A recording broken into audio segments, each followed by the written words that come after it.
नमस्कार, आप देख रहे हैं वर्ल्ड नाउ। मैं हूं आपके साथ विवेक शांडिल्य। वर्ल्ड नाउ में जिन 4 बड़ी खबरों की हम बात करने वाले हैं वो सबसे पहले आपके सामने रख देते हैं। पहली खबर होगी ट्रंप के हफ्ता वसूली की खबर। जी हां, बिल्कुल सही सुन रहे हैं आप। डोनाल्ड ट्रंप हफ्ता वसूली में लग गए हैं और संयुक्त राष्ट्र को बर्बाद करके संयुक्त राष्ट्र जैसा एक संगठन खड़ा करने की कोशिश कर रहे हैं जिसका माई बाप अमेरिका होगा। डोनाल्ड ट्रंप हर देश से इसकी सदस्यता के लिए 9,100 करोड़ रुपए वसूलेंगे। अगर आपको अमेरिका की सिक्योरिटी छतरी के नीचे रहना है, अमेरिका के पनाह में रहना है, तो आपको यानी कि किसी भी देश में जहां पर आप रह रहे हैं उस देश को अमेरिका को 9,100 करोड़ रुपए चुकाने होंगे। तो आप सोच रहे होंगे कि ये स्कीम क्या निकाला है। वैसे स्कीम मेकर भी बन गए डोनाल्ड ट्रंप, डील मेकर तो है ही, अब स्कीम भी निकाल रहे हैं नए नए। 9,100 करोड़ रुपए देकर अमेरिका क्या देगा एक देश को, जो भी XYZ देश अमेरिका की ये संस्था खरीदेगा। उस देश को आर्मी कवर क्या डोनाल्ड ट्रंप दे पाएंगे? उस देश को आर्थिक कवर दे पाएंगे? उस देश को बिजनेस कवर दे पाएंगे? क्या क्या देंगे 9,100 करोड़ रुपए में? पूरी खबर आपके सामने रखेंगे और बताएंगे क्या है ये हफ्ता वसूली का पूरा एजेंडा। इसके बाद वर्ल्ड नाउ में बात करेंगे पुतिन को सबसे बड़े और पावरफुल हथियार की, जिसका नाम सुनते ही दुनिया के बड़े बड़े देश डर से कांप रहे हैं। B-52 बॉम्बर आपने सुना होगा, बड़े बड़े aircraft carrier USS Abraham Lincoln, USS Roosevelt आपने सुना होगा। लेकिन पुतिन ने एक ऐसा हथियार टेस्ट किया है जिसको लेकर पुतिन का ही यह दावा है, अमेरिकी जो रूसी राष्ट्रपति पुतिन है उनका ही यह दावा है कि इस हथियार का काट दुनिया कभी नहीं बना पाएगी। यानी मारो और भूल जाओ, यमराज के जैसा कि एक बार यमराज दरवाजे पे आ गया तो फिर लेके ही जाएगा, फिर वो नहीं मानने वाला। तो क्या है पुतिन का ये यमराज वाला हथियार, आपको दिखाएंगे डिटेल से और उसकी ताकत से भी आपको रूबरू कराएंगे। वर्ल्ड नाउ में बात होगी चीन के चतुर चाल की। एक तरफ अमेरिका अपने अलायंस को भड़काने में लगा हुआ है, डराने धमकाने में लगा हुआ है, तो वहीं दूसरी तरफ चीन उसी हथियार पर खेल खेल रहा है और दुनिया का दरोगा बनने वाले डोनाल्ड ट्रंप के पैरों तले जमीन खिसकाने की तैयारी कर रहा है। आपको बताएंगे कैसे जिनपिंग ट्रंप की नीतियों से परेशान अमेरिकी अलाइज को अपने पाले में करने में लग गए। चाइना उन देशों को साधने की कोशिश कर रहा है जिसको डोनाल्ड ट्रंप ने धमकाने की कोशिश की, डराने की कोशिश की। टैरिफ का डर दिखाया, टैरिफ के साथ साथ सैंक्शंस का डर दिखाया, कब्जाने की धमकी दी। उन तमाम देशों से चाइना नजदीकी बढ़ा। जिनपिंग की प्लानिंग क्या है, क्या एक कूटनीतिक प्लानिंग है, रणनीतिक प्लानिंग है, आपके सामने रखेंगे। इसके बाद वर्ल्ड नाउ में बात होगी नासा के अब तक के सबसे बड़े अंतरिक्ष प्रोग्राम की, जिसके लिए उन्हें 100 मीटर लंबा एक महाबली रॉकेट तैयार किया है। इस रॉकेट की उड़ान को दूसरे ग्रह पर इंसानी बस्ती बसाने की दिशा में भी पहला कदम माना जा रहा है। इस खबर को भी डिटेल से आपको बताएंगे और बताएंगे मानव सभ्यता के लिए क्या ये बहुत बड़ी कामयाबी है, और अगर ये कामयाब हो गया, ये रॉकेट कामयाब हो गया, ये स्पेसक्राफ्ट अगर अंतरिक्ष में सकुशल पहुंच गया तो इससे कितना फायदा होगा। पूरी प्लानिंग क्या है डिटेल से आपके सामने रखेंगे। तो चलिए शुरुआत करते हैं और देखते हैं इन तमाम खबरों को विस्तार से वर्ल्ड नाउ में। सबसे पहले बात करते हैं डोनाल्ड ट्रंप की। डोनाल्ड ट्रंप ने अपनी दूसरे रिजीम में पूरी दुनिया को अव्यवस्थित कर दिया है। एक तरह से पूरी दुनिया में अराजकता का माहौल तैयार कर दिया है। अमेरिका की ना कोई विदेश नीति बची है, ना कोई व्यापार नीति बची है, ना कोई आर्थिक नीति बची है। हर तरफ बस एक ही नीति है, जिसकी लाठी उसी की भैंस। अगर अमेरिका सबसे पावरफुल है, अमेरिकी करेंसी सबसे पावरफुल है, दुनिया डॉलर बैक्ड इकोनॉमी है, तो अमेरिका की ही दादागिरी चलेगी।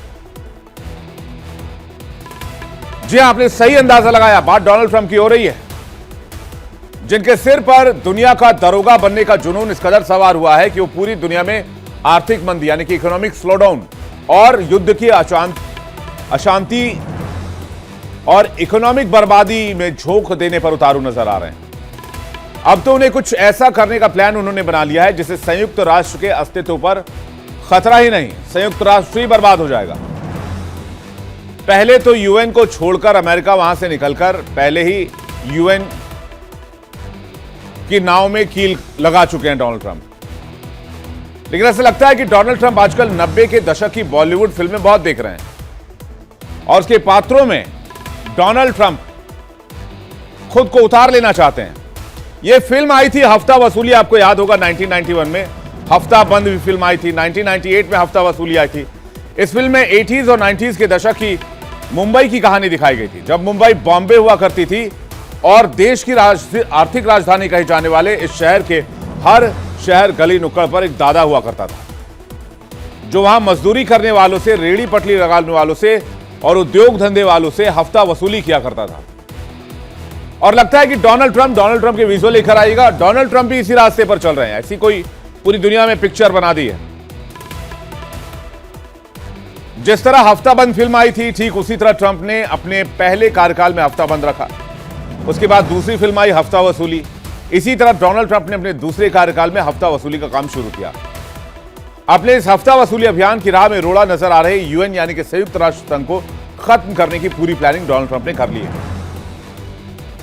ट्रंप पूरी दुनिया में शांति लाने के लिए हर देश से हफ्ता वसूली करने जा रहे हैं, वो भी 1-2 करोड़ रुपए नहीं, 9,100 करोड़ रुपए। ट्रंप का मानना है कि दुनिया के हर देश से 9,100 करोड़ रुपए शगुन के तौर पर वसूलेंगे और बदले में उसे शांति की सौगात देंगे। तो क्या है ये पूरी प्लानिंग, पहले ये समझिए और उसके पीछे की नीति उसके बाद समझेंगे। दुनिया में शांति चाहिए तो ट्रंप को हफ्ता देना होगा। ट्रंप 2.0 में अब पूरी दुनिया से हफ्ता वसूलेंगे। हफ्ता वसूली कर ही दुनिया में शांति लाएंगे ट्रंप। तो क्या यूएन को बर्बाद कर देना चाहते हैं डोनाल्ड ट्रंप? यूएन का कोई औचित्य नहीं रह जाएगा। दरअसल प्लानिंग यह है कि अमेरिकी राष्ट्रपति डोनाल्ड ट्रंप एक नए शांति बोर्ड का गठन करने जा रहे हैं, जिसका स्थायी सदस्यता लेने वाले देशों को कम से कम $1 अरब यानी 9,100 करोड़ रुपए देने होंगे। ट्रंप खुद इस बोर्ड के अध्यक्ष बनेंगे और इसके कार्यकारी पैनल में अपने दामाद जेरेड कुशनर, उनके करीबी विदेश मंत्री मार्को रूबियो और अपने पुराने दोस्त ब्रिटेन के पूर्व प्रधानमंत्री टोनी ब्लेयर को शामिल कर रहे हैं। ट्रंप के शांति बोर्ड गठन का उद्देश्य यह है कि हिंसा, संघर्ष और अशांति के दौर से गुजर रहे देशों में शांति लाना। उन्होंने यूरोपीय देशों से इस बोर्ड में शामिल होने की अपील तक कर दी है। तो इस तरह से ट्रंप यूएन की तर्ज पर उसके पैरेलल एक संगठन खड़ा करना चाहते हैं। ट्रंप का इस शांति बोर्ड अगर आकार लेता है तो फिर संयुक्त राष्ट्र संघ के अस्तित्व पर सवाल है। हालांकि कई देश हैं जो इसका खुलकर विरोध कर रहे हैं, क्योंकि जाहिर सी बात है कि शांति के नाम पर डोनाल्ड ट्रंप अब हफ्ता वसूली पर उतर आए। साफ कहना है डोनाल्ड ट्रंप का, अगर आपको शांति चाहिए, पीस चाहिए, सुरक्षा चाहिए तो 9,100 करोड़ रुपए जमा कर दो अमेरिका में। और शांति बोर्ड का अध्यक्ष कोई और नहीं, खुद डोनाल्ड ट्रंप ही होंगे। बोर्ड में ट्रंप के दामाद जेरेड कुशनर, करीबी नेता को शामिल किया गया है। यूरोपीय देशों से बोर्ड में शामिल होने की अपील भी कर दी गई है। ट्रंप के शांति बोर्ड के विरोध में कई देश उतर आए हैं, यानी पहले टैरिफ, उसके बाद कई देशों पर जंग और उसके बाद अब तथाकथित हफ्ता वसूली।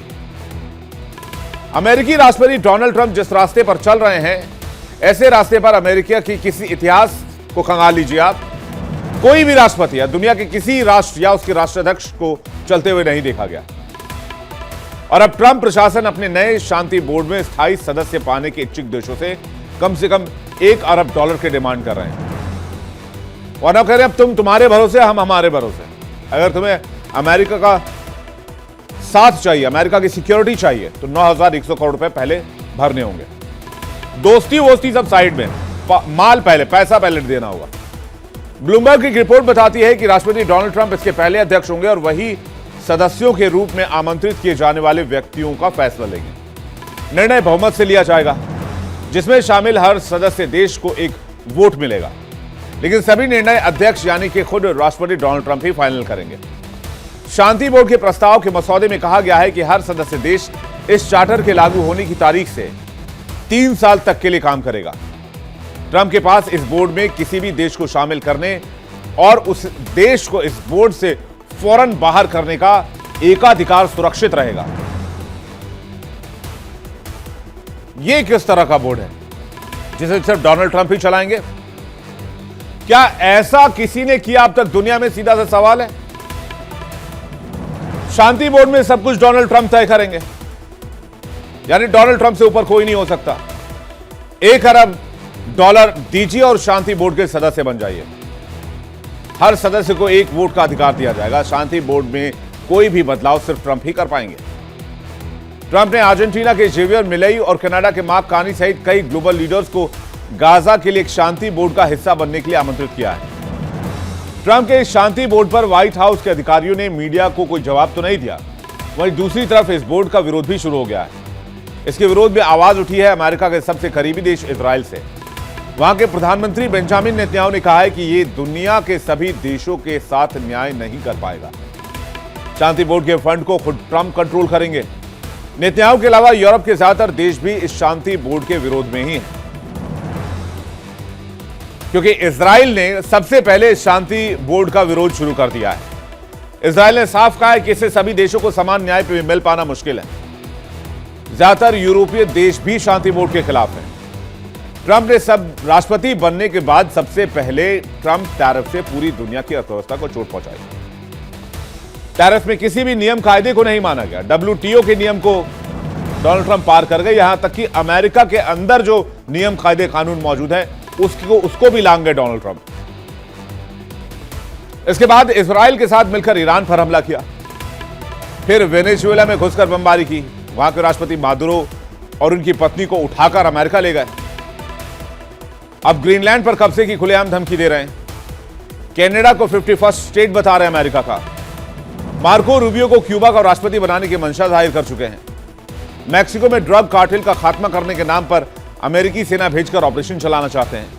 ईरान पर खुलेआम धमकी दे रहे हैं हमले की। अमेरिका की ही अगुवाई में बने नेटो संगठन की आलोचना कर चुके हैं। नेटो भी छोड़ना चाहते हैं।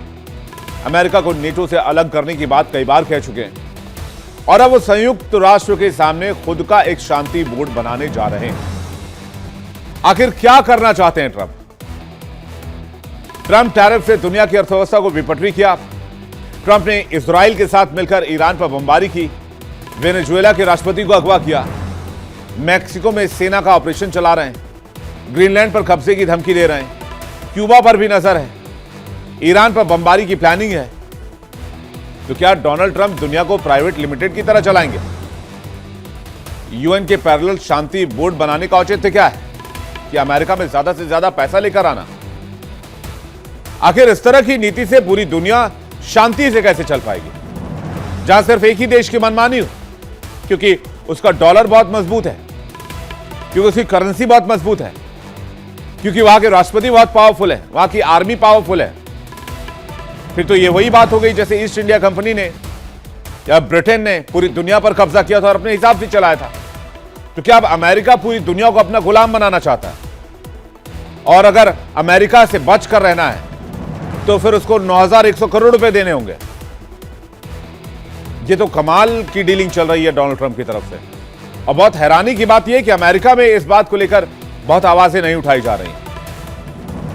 इस खबर पर हमारी नजर रहेगी, अपडेट्स आप तक पहुंचाते रहेंगे। चलिए आगे बढ़ते हैं। कुछ दिन पहले ही अमेरिका फर्स्ट की नीति को आगे बढ़ाते हुए ट्रंप प्रशासन ने एक बड़ा ऐलान किया था। ट्रंप प्रशासन ने कुल 66 अंतर्राष्ट्रीय संस्थाओं से अमेरिका को अलग करने का ऐलान किया और डोनाल्ड ट्रंप ने इस बिल पर साइन भी कर दिया। यानी कि इन तमाम 66 संगठनों को डोनाल्ड ट्रंप ने एक साथ गुड बाय कह डाला। ये ठीक वैसा ही है जैसे किसी फुटबॉल टीम का कप्तान अचानक कहे कि अब मैं अकेले खेलूंगा, बाकी सभी मैदान छोड़ दें। लेकिन सवाल यह है कि क्या यह दांव अमेरिका के हक में जाएगा या वहां के राष्ट्रपति की एक बहुत बड़ी भूल है। आज से 80 साल पहले जब दुनिया 2 विश्व युद्धों की तबाही से उबर रही थी, तब अमेरिका ने एक सपना देखा, एक ऐसी दुनिया जहां देश मिलकर समस्याओं का समाधान निकाले, बातचीत के टेबल पर एक साथ बैठें, जहां युद्ध के बजाय बातचीत हो। इसलिए 24 अक्टूबर 1945 को संयुक्त राष्ट्र का जन्म हुआ। जो अमेरिकी राष्ट्रपति हैरी ट्रूमैन उस समय सबसे आगे खड़े थे। न्यूयॉर्क में यूएन का मुख्यालय बनना कोई संयोग नहीं था, यह अमेरिकी ताकत और नेतृत्व का प्रतीक था। अमेरिका ने न केवल यूएन की नींव रखी बल्कि सुरक्षा परिषद के 5 स्थायी सदस्यों में अपनी जगह भी पक्की, वो भी वीटो पावर के साथ। जिस यूएन को चैलेंज कर रहे हैं डोनाल्ड ट्रंप, उसका इतिहास भी देख लीजिए। यूएस संस्थापक देशों में से एक रहा। 24 अक्टूबर 1945 को यूएन की स्थापना हुई। सेकेंड वर्ल्ड वॉर के बाद ऐसे एक संगठन की जरूरत महसूस हुई, इसलिए यूएन की स्थापना की गई। यूएन का मुख्यालय न्यूयॉर्क में स्थापित किया गया। यूएन के 5 स्थायी सदस्य देशों में अमेरिका भी शामिल हुआ, जिससे अमेरिका के पास वीटो का विशेषाधिकार भी आया। पिछले 7 दशकों में अमेरिका ने यूएन के नियमित बजट का 22% और पीस कीपिंग मिशन का 27% खर्च उठाया। यह बात डोनाल्ड ट्रंप को चुभती है। डोनाल्ड ट्रंप कहते हैं, जब यूएन के इतने सारे सदस्य देश हैं तो फिर हम यूएन के नियमित बजट का 22% हिस्सा क्यों दें और पीस कीपिंग मिशन में 27% पैसा क्यों दें, यानी हर साल लगभग $3 अरब। यह वैसे ही है जैसे किसी क्लब का सबसे अमीर सदस्य खर्च उठाए, लेकिन ट्रंप अब कह रहे हैं बस बहुत हो गया है, अब हम अपने पैसे से किसी और की रक्षा नहीं करेंगे या किसी और को खाना नहीं खिलाएंगे। यह पैसा सिर्फ अमेरिका के लिए खर्च होगा। लेकिन यूएन में अमेरिका की भूमिका केवल चेक लिखने तक सीमित नहीं थी। यह बात शायद डोनाल्ड ट्रंप नहीं समझते हैं। यूएन के बहुत सारे विंग्स हैं, जैसे डब्ल्यूएचओ है। डब्ल्यूएचओ क्या करता है? पूरी दुनिया में महामारी नियंत्रण से लेकर भूखमरी और गरीबी से लड़ने में मदद करता है, बीमारियों से लड़ने में मदद करता है पूरी दुनिया के गरीब देशों को। यूनिसेफ में बच्चों के टीकाकरण तक की व्यवस्था है। डब्ल्यूएफपी में भूखों को खाना खिलाने से लेकर यूएनएचसीआर में मानवाधिकार के तहत शरणार्थियों को आश्रय देने तक का काम करता है। और यहां हर जगह अमेरिकी झंडा लहराता था। लेकिन शायद यह बात डोनाल्ड ट्रंप नहीं समझ पाएंगे। डोनाल्ड ट्रंप के इस फैसले के बाद न जाने कितने लोग मारे जाएं। कोई भूख से मारा जाए, कोई बीमारी से मारा जाए, कोई महामारी से मारा जाए। यूएन के कितने प्रमुख संगठन है ये जरा आप एक बार देख लीजिए। संयुक्त राष्ट्र के, जो पूरी दुनिया में अलग अलग तरह के मानव कल्याण के काम में लगे हुए हैं। सबसे पहले तो यूएन, उसके बाद विश्व स्वास्थ्य संगठन, संयुक्त राष्ट्र शैक्षिक वैज्ञानिक संगठन, संयुक्त राष्ट्र मानवाधिकार परिषद, विश्व खाद्य कार्यक्रम भी चलाता है यूएन। आसान भाषा में समझिए कि दुनिया के किसी भी कोने में जब कोई संकट आता है तो सबकी निगाहें यूएन की ओर जाती हैं। चाहे वो प्राकृतिक आपदा हो, युद्ध हो, अकाल हो, महामारी हो, यानी जहां जहां मानवता संकट में होती है वहां वहां यूएन से मदद पहुंचती है। और उसमें सबसे ज्यादा हिस्सा अमेरिका का। लेकिन आपको क्या लगता है कि वो दानवीरता की कहानी लिख रहा था अमेरिका? ये कोई दानवीरता नहीं थी, बल्कि वैश्विक नेतृत्व की रणनीति थी कि पूरी दुनिया का मुखिया अमेरिका ही रहेगा। लेकिन ट्रंप ने अब इस पूरी रणनीति को उठाकर फाड़कर कूड़ेदान में फेंक दिया। विदेश मंत्री मार्को रूबियो का बयान तो और भी चौंकाने वाला है। रूबियो कहते हैं कि संस्थाएं बेकार हैं, खर्चीली हैं और अमेरिकी हितों के खिलाफ काम करती हैं। यानी जिन संस्थाओं को अमेरिका ने खुद बनाया उन्हीं को वो अब अपना दुश्मन बता रहा है। तो सवाल यह कि अमेरिका के जाने से यूएन का क्या होगा? जवाब है तबाही। हर साल $3 अरब की कमी का मतलब है दुनिया भर में चल रहे पीस कीपिंग मिशन ठप हो सकते हैं, महामारी के खिलाफ चलाए जा रहे प्रोग्राम बंद हो सकते हैं, भूखमरी के खिलाफ चलाए जा रहे यूएन के कार्यक्रम बंद हो जाएंगे, अफ्रीका और मिडिल ईस्ट में तैनात शांति सैनिकों को वापस बुलाना पड़ेगा, जिससे इन इलाकों में फिर से अशांति भड़केगी, हजारों लोग मारे जाएंगे। यह होगा डोनाल्ड ट्रंप के इस फैसले के बाद से। यानी देखिए सिलसिलेवार तरीके से कि एक व्यक्ति कितने तरह की तबाही का जिम्मेदार हो सकता है। संयुक्त राष्ट्र में बजट की कमी का मतलब क्या है? पीस कीपिंग मिशन ठप, अमेरिका मिडिल ईस्ट से सैनिकों की वापसी कराएगा, और इन इलाकों में जब पीस कीपिंग फोर्स चली जाएगी तो पीस बचेगी कहां? फिर लोग आपस में लड़ेंगे और खाने के लिए, दवाइयों के लिए, आपसी मतभेदों के लिए एक दूसरे का कत्ल करेंगे।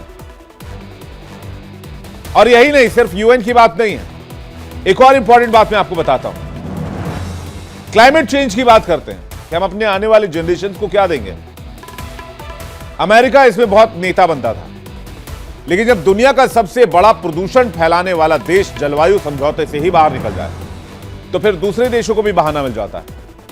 कल को चीन, ब्राजील, कनाडा, भारत सब कहेंगे जब अमेरिका ही क्लाइमेट चेंज में अपनी भूमिका नहीं निभाना चाहता है तो कार्बन एमिशन पर सिर्फ हम ही क्यों ध्यान दें। यह एक डोमिनो इफेक्ट है जो पूरी दुनिया को तबाह कर सकता है। इंटरनेशनल सोलर अलायंस से भी अमेरिका ने विदाई ले ली। इंटरनेशनल सोलर अलायंस भारत के नेतृत्व में बना एक अंतर्राष्ट्रीय अलायंस जो ग्रीन एनर्जी पर काम करता था। और यह केवल संस्था नहीं बल्कि प्रधानमंत्री नरेंद्र मोदी के एक ड्रीम प्रोजेक्ट के तौर पर देखा जाता है। 2015 में जब मोदी और फ्रांसीसी राष्ट्रपति फ्रांसवा ओलांद ने इंटरनेशनल सोलर अलायंस की नींव रखी तो यह विकासशील देशों के लिए एक आशा की किरण थी। आज इंटरनेशनल सोलर अलायंस में 120 से ज्यादा देश हैं। अफ्रीका से लेकर लैटिन अमेरिका तक गरीब देशों को सस्ती सौर ऊर्जा उपलब्ध कराने का सपना इंटरनेशनल सोलर अलायंस ने दिखाया। लेकिन अमेरिका इस सपने पर पानी फेरना चाहता है और अमेरिका के इस फैसले से अगर कोई सबसे ज्यादा खुश होगा तो वो है चाइना। चाइना जिसे अमेरिका अपना सबसे बड़ा राइवल मानता है। जब अमेरिका यूएन और अंतर्राष्ट्रीय संस्थाओं से अलग हो रहा है तो उस खाली स्पेस को कौन भरेगा? क्या ड्रैगन यानी कि चाइना भर सकता है? चाइना भर सकता है उस जगह को, लेकिन उससे भी बड़ा सवाल है क्या चाइना इतने रुपए खर्च करेगा, इतनी बड़ी रकम खर्च करेगा? यह सबसे बड़ा सवाल है। हालांकि एक फैक्ट यह भी है कि चीन पहले से ही यूएन में अपना प्रभाव बढ़ा रहा है। अफ्रीका और लैटिन अमेरिका में बेल्ट एंड रोड इनिशिएटिव के जरिए पैड बना चुका है। इंटरनेशनल सोलर अलायंस से आउट होकर यूएस ने पूरी दुनिया के ग्रीन एनर्जी की उम्मीदों पर बहुत तगड़ा हमला किया है। यहां तक कि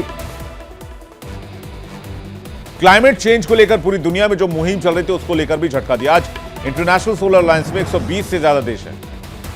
2015 में पीएम ने नींव रखी थी और गरीब देशों तक सस्ती और आसान ऊर्जा उपलब्ध करवाने का एक ड्रीम प्रोजेक्ट था। यूक्रेन युद्ध में दुनिया से अलग थलग पड़ा रूस अब यूएन में नई जगह बना सकता है। यहां एक नई वैश्विक व्यवस्था की शुरुआत होगी जहां अमेरिकी प्रभुत्व की जगह चीन रूस की धुरी होगी। ट्रंप सोच रहे होंगे वो अमेरिका फर्स्ट कर रहे हैं, लेकिन असलियत में वो चाइना फर्स्ट कर रहे हैं। यह अमेरिका की विदेश नीति की सबसे बड़ी विडंबना है। अमेरिकी एक्शन से चीन और रूस मुस्कुरा रहे हैं। अमेरिका खुद ही रणनीतिक बेवकूफी कर रहा है। इससे पहले ट्रंप ने अपने कार्यकाल पहले वाला जो था उसमें पेरिस समझौते से भी अपने आप को बाहर निकाल लिया था, लेकिन जैसे ही जो बाइडेन राष्ट्रपति बने, दोबारा जो वापस आए ट्रंप के जाने के बाद साल 2021 में, तो उसको बाइडेन ने रिवर्स कर दिया, उसको वापस लेते आए। संभव है कि 2028 में डोनाल्ड ट्रंप के बाद जो कोई राष्ट्रपति बनेगा तो इन फैसलों को पलट सकता है। लेकिन हर बार अंदर बाहर करने से अमेरिका की विश्वसनीयता खत्म हो रही है। अब कौन सा देश जो अमेरिका पर भरोसा करेगा? भारत अमेरिका पर भरोसा कर नहीं सकता, यूरोप अमेरिका पर भरोसा कर नहीं सकता, चाइना अमेरिका पर भरोसा करता नहीं, रशिया अमेरिका पर भरोसा करता नहीं, कनाडा अमेरिका पर भरोसा करेगा नहीं, लैटिन अमेरिकी देश अमेरिका पर भरोसा करेंगे नहीं। यानी डोनाल्ड ट्रंप ने, सिर्फ एक व्यक्ति ने अमेरिका को इतना नुकसान कर दिया है जैसे शायद अमेरिका के आने वाले कई राष्ट्रपति भरते भरते थक जाएं।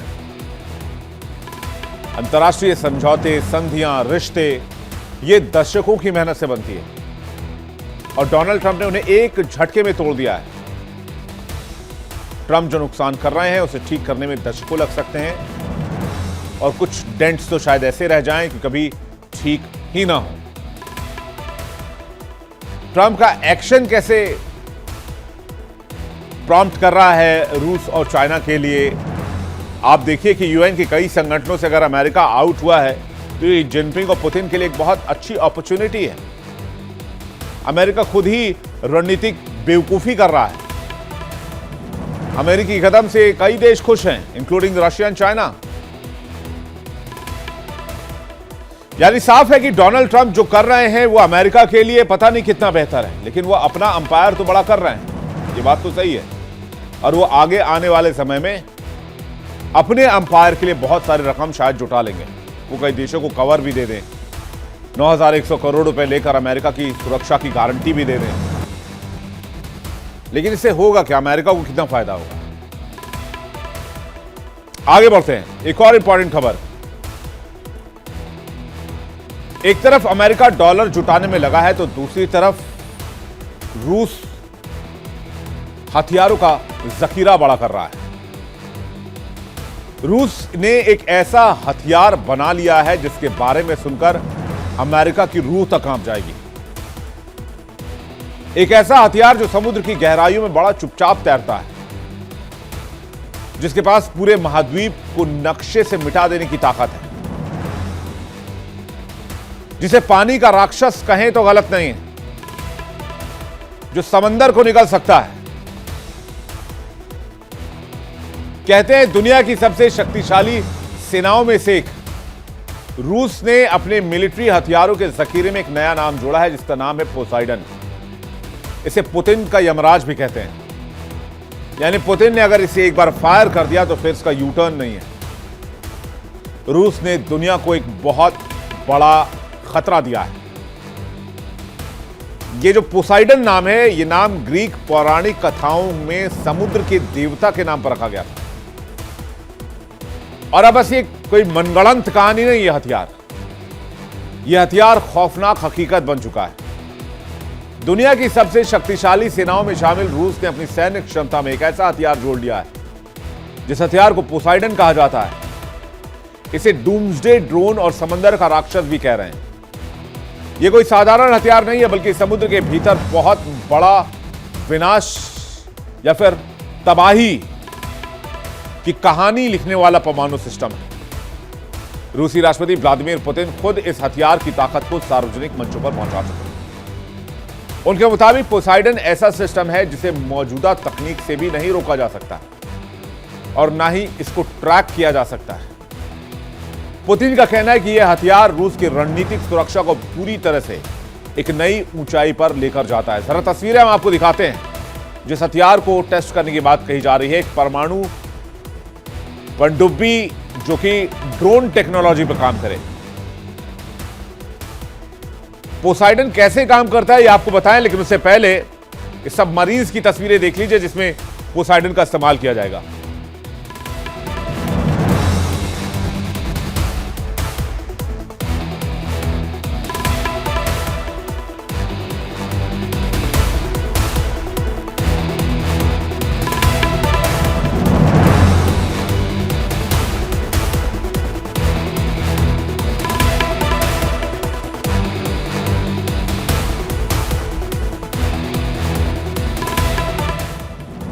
चलिए जानते हैं रूस के इस नए हथियार के बारे में। आखिर ये पोसाइडन किस बला का नाम है? आधिकारिक नाम इस हथियार का पोसाइडन रखा गया है। इसे क्यों कहा जा रहा है कलयुग का अश्वत्थामा? पुराना नाम है इसका ओशियनिक मल्टीपर्पज सिस्टम। नेटो ने कोड नेम दिया है काइनन और रूसी नाम है पोसाइडन 2M39। अब आप सोच रहे हो ये कोई सामान्य मिसाइल या टॉर्पीडो हो सकता है? नहीं, ये कोई सामान्य मिसाइल या टॉर्पीडो नहीं है। ये कोई परमाणु पनडुब्बी भी नहीं। ये दुनिया का पहला परमाणु ऊर्जा से चलने वाला अंडर वाटर ड्रोन है जो अपने साथ परमाणु हथियार कैरी करता है। इसकी लंबाई करीब 24 मीटर यानी 80 फीट है, व्यास लगभग 2 मीटर, वजन 100 टन और एक छोटी परमाणु पनडुब्बी जितना बड़ा है। पोसाइडन की विशेषताएं क्या है? इसकी लंबाई जो है वो 24 मीटर है यानी कि तकरीबन 80 फीट। स्पीड 100 किलोमीटर पर घंटे की रफ्तार से चलता है। समंदर में 1000 मीटर गहराई में उतरकर ऑपरेशंस कर सकता है। रेंज जो है वो 10,000 किलोमीटर से ज्यादा है और 100 मेगा टन परमाणु बम ले जा सकता है। यानी इतना बड़ा बम है, इतनी ताकत वाला बम है 100 मेगाटन, जो दिल्ली जैसे शहर को पलक झपकते खत्म कर सकता है। सेकंड में विनाश की कहानी लिख सकता है। अब जरा सोचिए, कल्पना कीजिए कि एक ऐसा परमाणु ड्रोन जिसको ना ट्रैक कर सकते हैं, जिसको ना रोक सकते हैं, जिसको ना ढूंढ सकते हैं, और जो बिना रुके चलता है, यानी कि उसमें न्यूक्लियर एनर्जी फिट की गई है, कभी ना खत्म होने वाला ईंधन, और हजारों किलोमीटर का फासला तय कर सकता है। 1000 मीटर गहराई में उतरकर दशकों तक रह सकता है चुपचाप, किसी को कोई खबर नहीं। और last but not the least, 100 megaton का परमाणु बम कैरी कर सकता है। चलिए मैं आपको कंपैरिजन दे देता हूं। जैसे कि मैंने आपको बताया कि दिल्ली जैसे शहर को एक झटके में सूपड़ा साफ कर दी, इतना बड़ा बम है 100 मेगाटन वाला। हिरोशिमा पर गिराए गए परमाणु बम की कहानी तो आप जानते होंगे। नागासाकी और हिरोशिमा में कितनी तबाही मची थी। आपको पता उस बम की ताकत कितनी थी? हिरोशिमा पर गिराए गए बम की ताकत बस 15 किलो टन थी। कितने? 15 किलो टन। और पोसाइडन में जो परमाणु हथियार लगा है उसकी ताकत कितनी है? 100 मेगाटन है। यहां किलो टन भी नहीं है, यह मेगाटन है। यानी 1,00,000 किलो टन। कहां 15 किलो टन और कहां 1,00,000 किलो टन। आप सोचिए कि रूस का यह हथियार किस तरह के विनाश करने की क्षमता रखता है, और इसे क्यों पुतिन का यमराज कहा जा रहा है। अब सवाल उठता है कि काम कैसे करता है। तो इसके 3 कदम होते हैं। पहला कदम, रूसी परमाणु पनडुब्बियां जैसे कि बेलगोरोद या खाबरोवस्क पोसाइडन को लेकर समुद्र में गश्त करती है। दूसरा, पनडुब्बी जो है वो दुश्मन के तट तक इसे पहुंचाती है, इस पोसाइडन हथियार को। फिर पोसाइडन को पानी में छोड़ा जाता है। फिर यह परमाणु रिएक्टर एक्टिवेट करता है, जिससे कि यह खुद ब खुद चलने लगता है, और फिर ड्रोन स्वतंत्र रूप से जो लक्ष्य इसे दिया गया, जो टास्क इसमें फीड किया गया है, वो उसकी तरफ बढ़ने लगता है। अब आपको बताते हैं कि दूसरे चरण में क्या होता है। पोसाइडन अपने परमाणु रिएक्टर की मदद से समुद्र की गहराइयों में तैरता है। इसमें आर्टिफिशियल इंटेलिजेंस लगा है, जो खुद ब खुद रास्ता तय करने और बाधाओं से बचने की क्षमता देता है।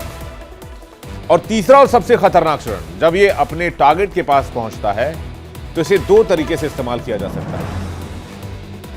इसका कैसे धमाका होता है? इसमें पोसाइडन के 2 तरह के हमले होते हैं। तटीय शहर के पास विस्फोट, यानी कि तबाही प्लस सुनामी। एक तो धमाका भी होगा, उसमें तो जो लोग जाएंगे और जो विनाश होगा होगा ही। उसके बाद धमाका इतना जबरदस्त होगा कि उसके बाद सुनामी तय है। और दूसरा, बंदरगाह में घुसकर धमाका, यानी कि संपूर्ण विनाश, सब कुछ खत्म। अब आते हैं इसके एक और प्रोस्पेक्ट पर, एक और पहलू पर। वो सुनामी कोई आम सुनामी नहीं होगी जैसा आपने अब तक देखा या सुना होगा। ये होगी रेडियो एक्टिव सुनामी।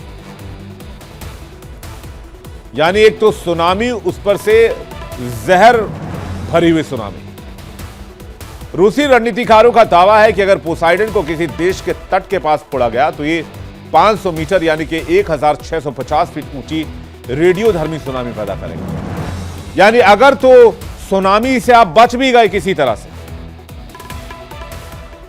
लेकिन रेडियोधर्मी जो रिएक्शन होगा उससे कैसे बचेंगे? इसके समझा जाए तो ये एक तो धमाका, और धमाके के बाद भी धमाका, और इस न्यूक्लियर रिएक्शन से बच पाना नामुमकिन। अब विनाश का पैमाना क्या है? विनाश का पैमाना यह है कि सुनामी जो आएगी उस देश में जहां पर यह बम फटेगा, उसकी ऊंचाई 1650 फीट होगी। रेडिएशन का लेवल तो इतना जबरदस्त होगा कि जानलेवा होगा, और सैकड़ों साल तक इसका इंपैक्ट देखा जाएगा। और तो और अगर सुनामी से बच भी गए तो रेडिएशन जान ले लेगा। इसलिए अनुमानित मौत कम से कम करोड़ों में लोग मारे जाएंगे।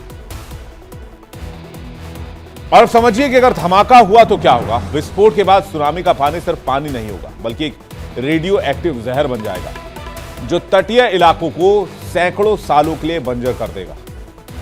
और इस रेडियो एक्टिव वाटर में ना कोई जीव बचेगा और ना ही कोई जंतु, ना कोई इंसान, ना कोई मछली, कुछ भी नहीं, सब खत्म। पूरा का पूरा मैनहट्टन, ब्रुकलिन, क्वींस पानी में डूब सकते हैं। अगर लंदन पर हमला हो तो टेम्स नदी के किनारे बसे इलाके तबाह हो जाएंगे। अगर मुंबई के आसपास फट गया तो पूरा मुंबई जाएगा, मुंबई से लेकर बांद्रा तक, नवी मुंबई तक। ये एक आकलन दे रहे हैं हम आपको।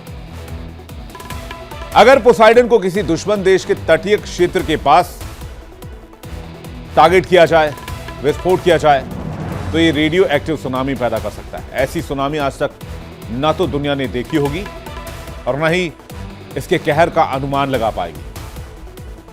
इस धमाके से उठने वाली विशाल समुद्री लहरें न केवल तटीय शहरों को तबाह करेंगी, बल्कि पानी के साथ घातक रेडिएशन लेकर भी आएंगी और इसका असर कई दशकों तक रह सकता है। अगर समुद्र में धमाका हुआ तो सुनामी तो आनी तय है। कौन कौन से शहर खतरे में आ सकते हैं? अमेरिका के जो तटीय इलाकों में है। रूस के इस हथियार से वॉशिंगटन को खतरा हो सकता है, न्यूयॉर्क को खतरा हो सकता है, लॉस एंजल्स को खतरा हो सकता है। दुनिया के बाकी देशों की बात करें, तटीय शहरों में तो लंदन को खतरा हो सकता है, पेरिस को खतरा हो सकता है, मुंबई को खतरा हो सकता है, शंघाई, टोक्यो को खतरा हो सकता है। लेकिन जो पुतिन दावा कर रहे हैं कि इसको रोका जा ही नहीं सकता, तो सवाल यह कि क्या वाकई इसे नहीं रोका जा सकता है? तो जवाब यह है कि बात सही है कि इसको रोकना मुश्किल बहुत है, या यूं कहें कि नामुमकिन भी है। तो पोसाइडन को रोकना आखिर नामुमकिन क्यों है? आखिर पुतिन ये क्यों कह रहे हैं कि इसका तोड़ किसी के पास नहीं है? क्योंकि पोसाइडन को टाइटेनियम अलॉय से तैयार किया जाता है, जिसे समुद्र की अत्यधिक गहराई में भी पानी का दबाव, प्रेशर झेल सकता है। इसमें एक बहुत छोटा लेकिन बहुत पावरफुल परमाणु रिएक्टर लगाया गया है, जो इसे दशकों तक फ्यूल देता है।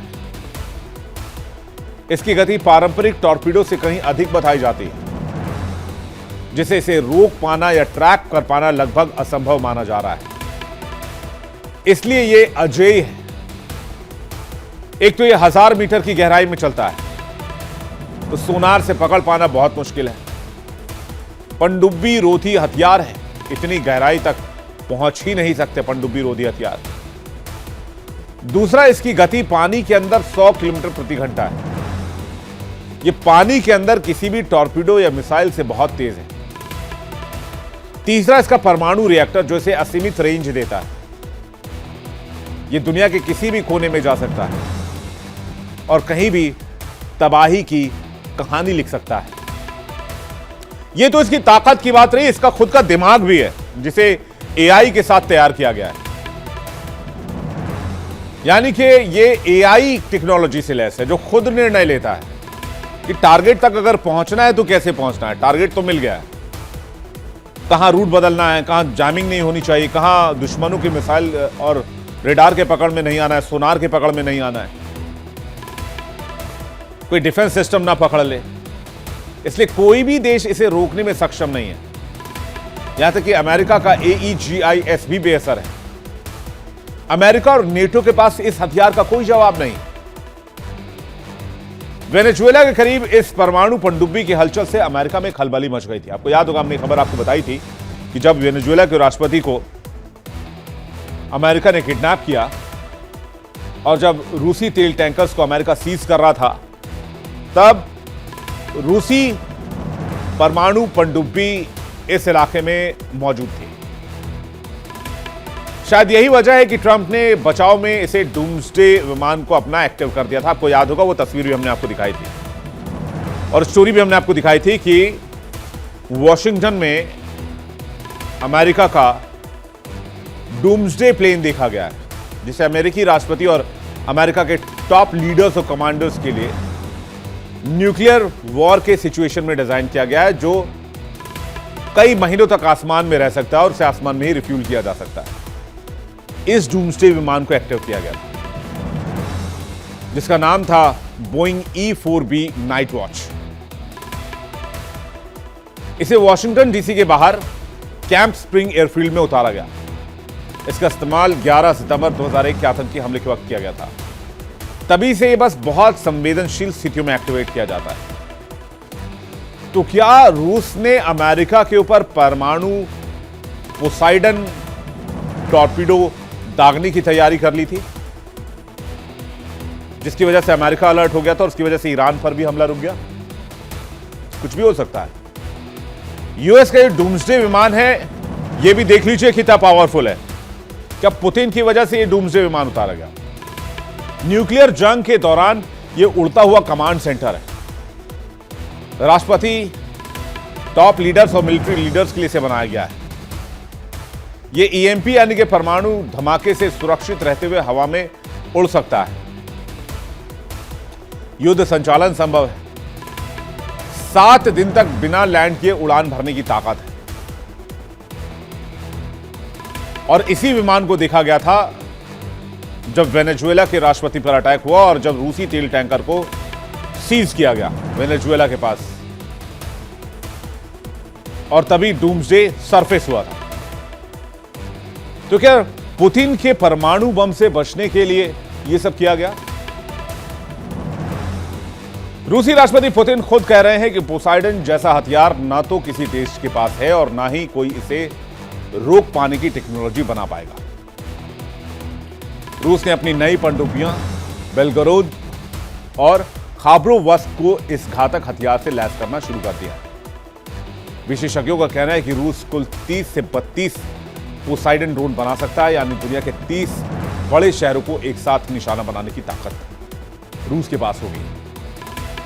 तो यही है वो पुतिन का समुद्री राक्षस, जिसे कलयुग का अश्वत्थामा कहा जा रहा है, जो रुकता नहीं है, जो हारता नहीं, जो पकड़ में नहीं आता है, और एक ऐसा हथियार जो पलक झपकते किसी भी युद्ध की तस्वीर बदल सकता है। सवाल यह, क्या अमेरिका इस खतरे से निपटने के लिए तैयार है, या फिर दुनिया एक परमाणु हथियारों की दौड़ में फिर से चली जाएगी? एक बात तय है कि पोसाइडन ने दुनिया की सुरक्षा के समीकरण बदल दिए हैं और अब हर देश को समुद्र से आने वाले इस नए खतरे के बारे में सोचना होगा। और फिर से आपको तस्वीर दिखाते हैं जिस पोसाइडन की बात की जा रही है, जिसकी जानकारी अभी हमने आपको दी, जो वेनेजुएला के ऑपरेशन के वक्त मौजूद था।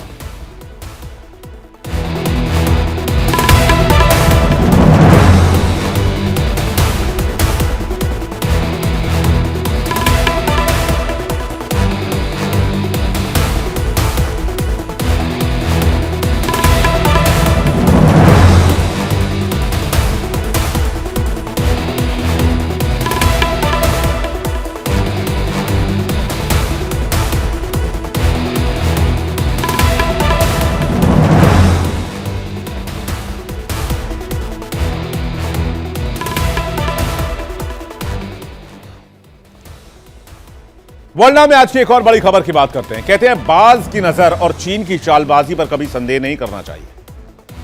और जब से डोनाल्ड ट्रंप अमेरिका में आए हैं तब से तो चीन की चालबाजी को और करीने से देखने की जरूरत है और ध्यान से समझने और परखने की जरूरत है।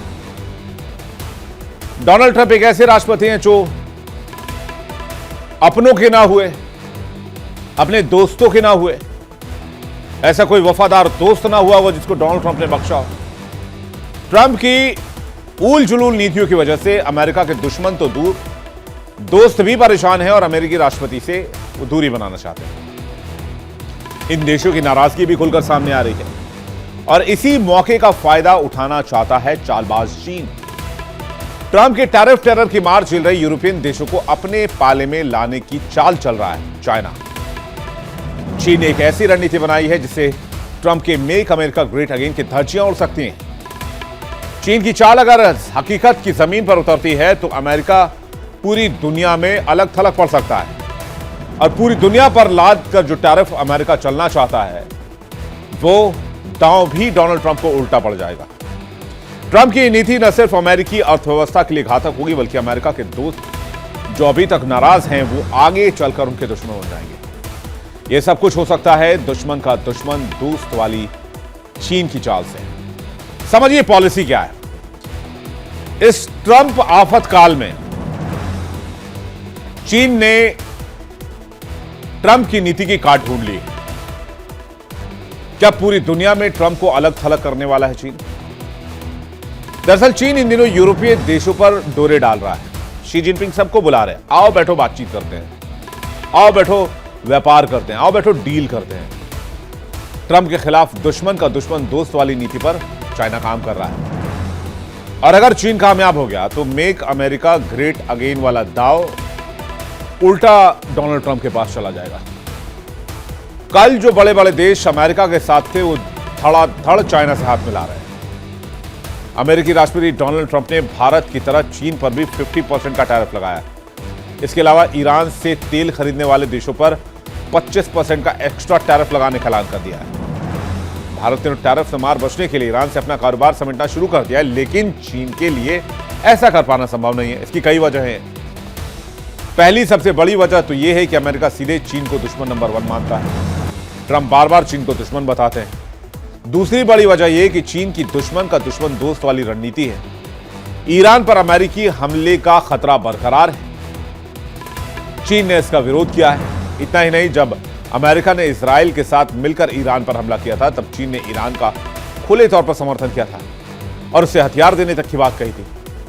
तीसरी बड़ी वजह यह है कि ईरान से चीन को आयात होने वाला क्रूड ऑयल, ईरान बहुत कम कीमत पर चीन को क्रूड ऑयल सप्लाई करता है और कई बार तो बार्टर सिस्टम में करता है। ईरान कहता है नहीं चाहिए मुझे डॉलर, तो चीन कहता है कि भाई फिर हम आपके लिए क्या कर दें। तो ईरान कहता है कि हम आपको क्रूड ऑयल देंगे, डॉलर भी नहीं लेंगे, तो फिर क्या करेंगे? तो कहता है आप हमारे यहां इंफ्रास्ट्रक्चर डेवलप कीजिए, सड़कें बनाइए, स्कूल बनाइए, ब्रिज बनाइए, रेलवे लाइंस बिछाइए, ट्रेन लेकर आइए, फास्ट ट्रेन लेकर आइए, बुलेट ट्रेन लेकर आइए, दीजिए सारा साजो सामान हमें। चाइना इसमें मास्टर है। चाइना कहता है ठीक है ले लीजिए। और इसलिए ईरान में होने वाले 80% क्रूड ऑयल को अकेले चीन खरीद लेता है। और जाहिर सी बात हो, अमेरिकी टैरिफ के डर की वजह से अपने कदम पीछे नहीं खींचेगा। यानी कि ट्रंप टैरिफ से परेशान, चीन अपनी एक नई चाल चल रहा है। ईरान से तेल खरीदने पर चीन पर 75% का टैरिफ हो जाएगा, जबकि ईरान का 80% कच्चा तेल अकेले चीन कंज्यूम करता है। ईरान पर अमेरिकी हमले के खिलाफ रहा है चाइना। अमेरिका से युद्ध हुआ तो ईरान के साथ खड़ा रहेगा, ईरान को हथियार देगा चाइना।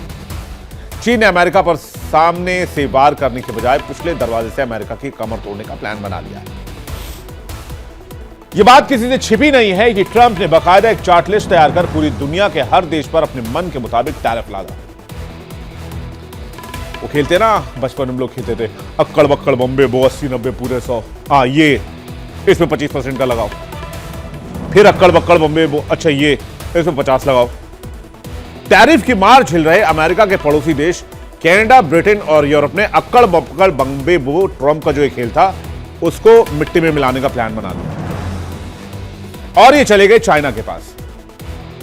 और शी जिनपिंग ने भी इस मौके को गोल्डन अपॉर्चुनिटी की तरह देखते हुए अमेरिका को अलग थलग करने की कवायद शुरू कर दी, जिसमें कनाडा, साउथ कोरिया, ब्रिटेन और जर्मनी से चीन ने संपर्क साधा है।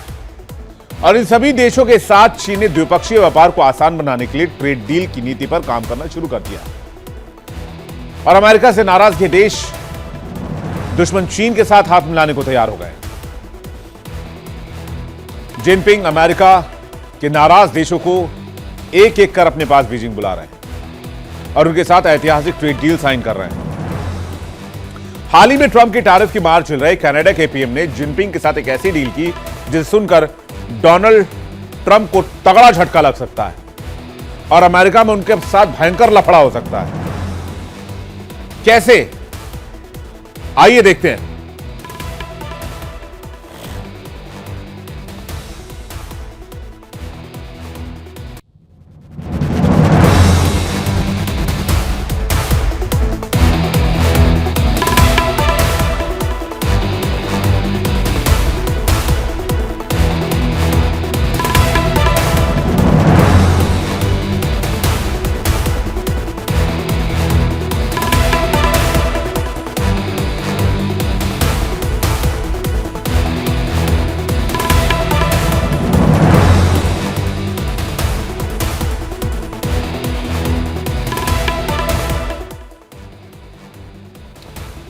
यानी अमेरिका के नाराज दोस्तों का चाइना नया कंधा बन रहा है।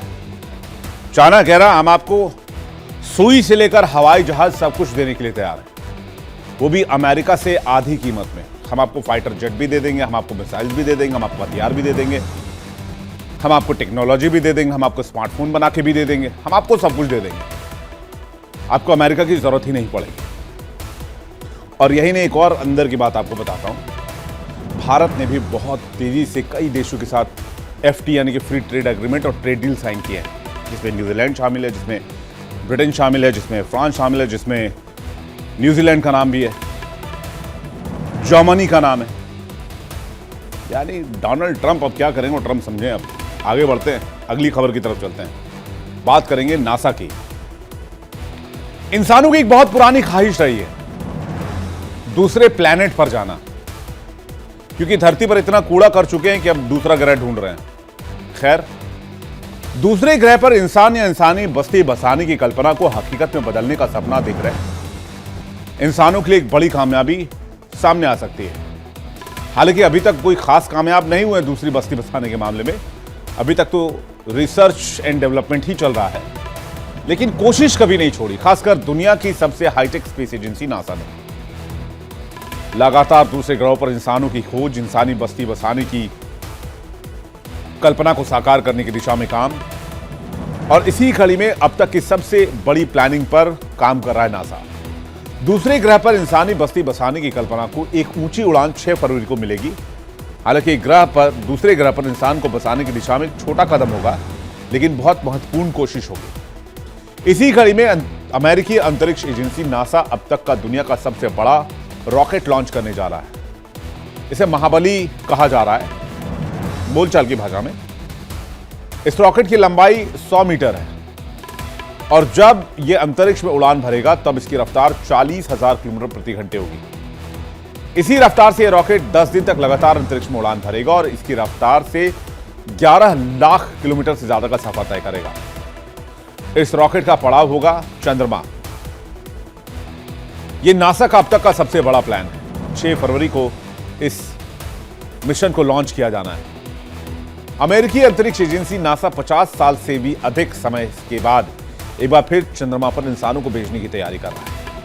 आर्टेमिस 2 मिशन के तहत नासा का सबसे शक्तिशाली रॉकेट चंद्रमा की परिक्रमा के लिए तैयार है। इसे फ्लोरिडा के केनेडी स्पेस सेंटर से 6 फरवरी को लॉन्च किया जा सकता है। यह रॉकेट 6,85,000 मील यानी कि 11,02,400 किलोमीटर की लंबी यात्रा तय करेगा, जो लगभग 10 दिनों में पूरी होगी। इस मिशन में ओरियन कैप्सूल पृथ्वी से करीब 3,70,000 किलोमीटर की दूरी तक जाएगा। ये दूरी चंद्रमा के पीछे के हिस्से तक पहुंचने के लिए तय की जाएगी। नासा का शक्तिशाली रॉकेट अंतरिक्ष में 39,400 किलोमीटर प्रति घंटे की रफ्तार से उड़ान भरेगा। इस मिशन में 4 अंतरिक्ष यात्री ओरियन कैप्सूल में रहकर जीवन रक्षक प्रणालियों का परीक्षण करेंगे। अमेरिका और चीन के बीच चंद्रमा पर पहले पहुंचने की एक जबरदस्त प्रतिस्पर्धा यानी कि कंपटीशन भी चल रही है। चीन ने भी साल 2030 तक चंद्रमा पर अपने अंतरिक्ष यात्रियों को भेजने का लक्ष्य रखा है।